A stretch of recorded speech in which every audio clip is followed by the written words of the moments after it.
Selamat datang teman-teman semua. Gini deh, sebagai calon magister sistem informasi, kalian pasti tahu, merancang sistem yang canggih itu satu hal. Tapi, merancang sistem yang beneran dipakai dan diadopsi pengguna, nah itu tantangan yang sama sekali berbeda. Kuncinya ada di pemahaman cara manusia belajar dan beradaptasi. Makanya hari ini kita akan bedah tuntas konsep pembelajaran sosial dan adaptasi pekerja. Ini dua hal yang super penting untuk membangun teknologi yang sukses di dunia kerja modern. Oke, pertanyaannya, kenapa sih ini penting banget sekarang juga? Jawabannya simpel. Dunia kerja lagi terguncang hebat. Ada AI yang ngubah cara kita bekerja, ekonomi yang nggak bisa diprediksi, dan perusahaan-perusahaan tuh lagi mati-matian cari karyawan yang bisa beradaptasi. Jadi kemampuan untuk terus belajar dan berubah itu bukan lagi sekedar nilai plus, tapi udah jadi syarat mutlak untuk bisa bertahan. Artinya apa? Artinya cara kita memfasilitasi pembelajaran juga harus ikut berevolusi. Biar kita paham secara menyeluruh, kita akan bahas topik ini dalam 6 bagian ya. Kita mulai dari dasar psikologinya dulu, terus kita lihat gimana era digital mengubah total permainannya. Gimana peran teknologi jadi pendorongnya. Dan yang paling penting, kita akhiri dengan gimana kalian sebagai calon pemimpin di bidang SI bisa merancang organisasi yang siap tempur di masa depan. Oke, kita mulai dari fondasinya. Jauh sebelum ada yang namanya laptop atau aplikasi, ada satu cara paling mendasar manusia itu belajar. Dan inilah inti dari semua yang akan kita bahas hari ini, yaitu pembelajaran sosial. Jadi, di tahun 1977, seorang psikolog bernama Albert Bandura punya ide yang cukup radikal pada masanya. Dia bilang, kita tuh nggak belajar sendirian di ruang hampa. Sebagian besar pengetahuan kita, mulai dari cara kita ngomong sampai cara kita kerja di kantor, itu didapat dari mengamati orang lain. Kita lihat, kita tiru, kita belajar. Proses ini jauh lebih natural dan, jujur aja, jauh lebih kuat daripada cuma baca buku manual atau ikut training formal. Nah, gambar di slide ini nunjukin inti dari teori Bandura, yang namanya kerennya itu reciprocal determinisme. Konsepnya sebenarnya sederhana, tapi dampaknya luar biasa. Jadi gini, keyakinan pribadi kita, lingkungan di sekitar kita, misalnya tim kerja yang suportif, dan tindakan yang kita ambil, itu semua saling mempengaruhi dalam sebuah siklus yang terus berputar. Lingkungan yang bagus akan mendorong kita buat nyoba hal baru. Keberhasilan mencoba hal baru itu akan mengubah keyakinan kita jadi lebih positif, dan seterusnya. Semuanya saling nyambung. Dan ini bukan cuma teori di atas kertas loh ya, kita lihat ini setiap hari. Contohnya, anak baru di kantor yang belajar aturan main tak tertulis cuma dengan ngelihatin seniornya. Atau bahkan, kenapa challenge di media sosial bisa jadi viral? Ya karena itu, kita melihat dan meniru. Mekanisme belajar ini benar-benar mendarah daging di diri kita. Nah, disinilah benang merahnya. Pembelajaran sosial itu bukan cuma soal menyerap informasi. Di dunia kerja sekarang, tujuan akhirnya adalah adaptasi.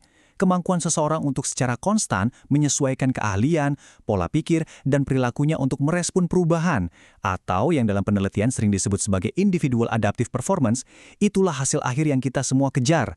Oke, sekarang kita tambahkan satu elemen penting, teknologi. Mari kita lihat gimana era digital ini merombak total cara kita belajar secara sosial. Konteks belajar kita itu udah berbalik 180 derajat. Dulu, belajar ya di ruang kelas, ada jadwalnya. Sekarang, kelas kita itu ya internet berlangsung 24 jam sehari, 7 hari seminggu, dan seringnya informal banget. Buat kita yang di bidang sistem informasi, ini artinya besar. Kita nggak lagi cuma merancang program pelatihan, tapi kita membangun sebuah ekosistem pembelajaran yang hidup dan berkelanjutan. Slide ini dengan bagus banget ngegambarin gimana teori lama tadi diaplikasikan di dunia baru. Pembelajaran sosial digital itu terjadi pas kita nonton rekan kerja lagi screen share buat demoin tools baru, atau pas kita nanya di grup Slack global, atau pas kita nge-share potongan kode di Microsoft Teams. Pembelajaran jadi instan, terdistribusi, dan yang paling penting tertanam langsung di alur kerja kita sehari-hari. Dan ini ngebawa kita langsung ke peran kalian. Gimana sih caranya teknologi, sistem-sistem yang kalian rancang nanti bisa jadi bahan bakar utama untuk mendorong adaptasi ini? Teknologi itu bukan cuma penonton pasif loh. Dia secara aktif banget memungkinkan adaptasi para pekerja setidaknya lewat 5 cara krusial ini. Yuk, kita bedah satu-satu. Pertama, kita bisa bilang selamat tinggal pada mode pelatihan satu ukuran untuk semua. Dengan bantuan AI, sistem sekarang bisa menyajikan materi pembelajaran yang benar-benar dipersonalisasi. Dia bisa menyesuaikan dengan kecepatan dan gaya belajar masing-masing orang. Intinya adalah ngasih materi yang pas, buat orang yang pas, di waktu yang paling pas.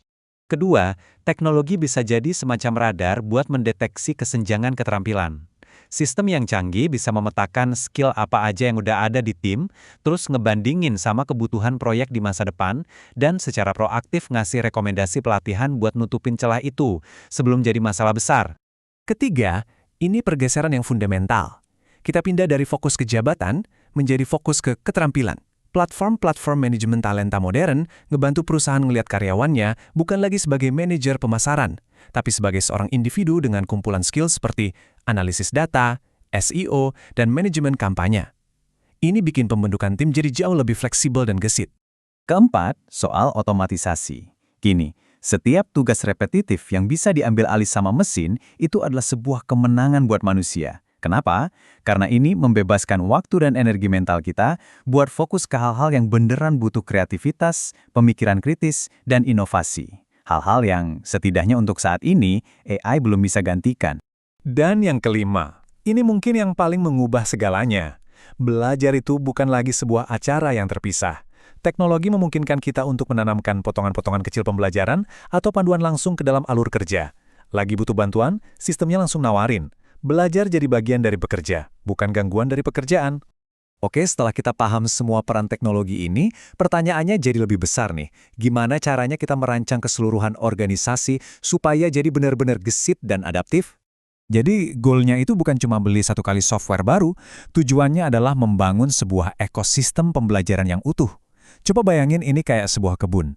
Mungkin LMS itu tanahnya, komunitas online itu tanaman-tanamannya yang saling berinteraksi. Dan alat bantu di alur kerja itu ibarat sistem irigasi yang ngasih air pengetahuan tepat di saat dibutuhkan.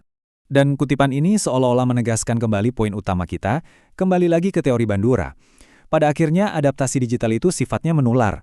Kalau para pemimpin dan rekan kerja senior nunjukin kompetensi digital yang mumpuni, yang lain pasti akan mengamati dan meniru. Punya panutan yang tepat, itu bisa dibilang akselerator adaptasi yang paling kuat. Tentu saja, seperti semua alat yang sangat kuat, pasti ada sisi lain dari mata uangnya. Ada risiko yang harus kita waspadai banget. Kecepatan dan kepercayaan yang jadi kekuatan utama pembelajaran sosial ternyata bisa jadi kelemahannya juga. Misinformasi bisa menyebar secepat kilat, apalagi kalau datang dari rekan kerja yang kita percaya. Echo chambers atau ruang gema bisa terbentuk, di mana sebuah tim cuma mau dengar ide-ide yang itu-itu aja dan menolak inovasi dari luar. Dan yang gak kalah bahaya, pengetahuan yang dangkal atau udah ketinggalan zaman bisa terus-terusan disirkulasikan dan akhirnya malah menghambat kemajuan. Dan ini membawa kita ke pertanyaan terakhir, sebuah pertanyaan yang mungkin akan mendefinisikan karir kalian ke depan. Sebagai arsitek sistem kerja masa depan, gimana cara kalian akan merancang platform yang bisa memaksimalkan kolaborasi dan pembelajaran yang cepat, tapi di saat yang sama juga punya mekanisme buat menangkal misinformasi dan membongkar echo chambers. Ini bukan lagi sekedar tantangan teknis, ini adalah tantangan kepemimpinan di era digital.